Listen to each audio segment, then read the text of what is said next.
ఇంకో విషయం ఇంతకుముందు మీరు మాట్లాడుకుంటూ అంటే ఒకవేళ నాకు హెల్త్ ప్రాబ్లం వచ్చిన ఏదైనా వచ్చినా అనాథ ఆశ్రమంకి వెళ్తాం, నా అంత్యక్రియలు కూడా వాళ్ళే చేస్తారని చెప్పి మాట్లాడడం జరిగింది. సో మీ తమ్ముళ్ళ పిల్లలు అంటే మీ తమ్ముళ్ళని చదివించారంటే ఆ ఫ్యామిలీకి మొత్తం మీరు తోడున్నట్టు. సో వాళ్ళు అంతగానే చేసిరు, వాళ్ళకి ఆ లాస్ట్ ఛాన్స్ కూడా మీరు ఇయ్యరా? ఎందుకు ఇవ్వాలి? ఏం అవసరం ఉంది? ఓకే, తమ్ముళ్ళు నా వాళ్ళు కావచ్చు, తమ్ముళ్ళ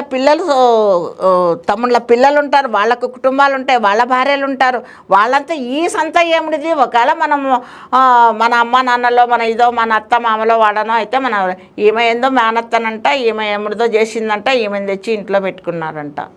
ఏం అవసరం ఉంది? నా బాధ నేను పడేది కాక నా తమ్ముళ్ళని ఎందుకు బాధ పెట్టాలా? అవసరం లేదు. ఒక్క జీవితం ఏముంటుందయ్యా?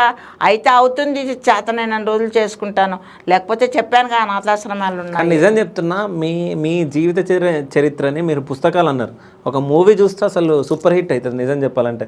అంటే మీరు పడిన స్ట్రగుల్స్ ఇవన్నీ వాటి గురించి చెప్తే చాలామంది ఇన్స్పైర్ కూడా అవుతారు. ఆహా, ఇంతమందికి ఇట్లా చేయొచ్చు. సో మళ్ళీ ఆమె వేరే వాళ్ళకు భారం కాకుండా సో మీరు సపరేట్గా ఉండాలి, నాకేమన్నా వచ్చినా నేను అనాథ ఆశ్రమంలో ఉండాలి, ఎవరికి ఇబ్బంది ఎందుకు కావాలని మీరు మాట్లాడుతున్నారు చూడు, దానికి హ్యాట్స్ ఆఫ్. నిజం చెప్పాలంటే అది మనసులో నుంచి వచ్చిన మాటలేనన్నా. ఒకవేళ అది విని నా బంధువులు నా వాళ్ళు కూడా బాధపడినా నాకేం బాధ లేదు.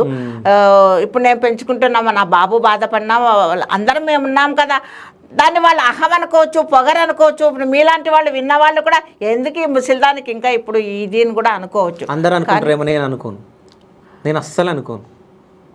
అనుకోరా బాబు? అనుకోను. శతమానం భవతి. అనుకోరని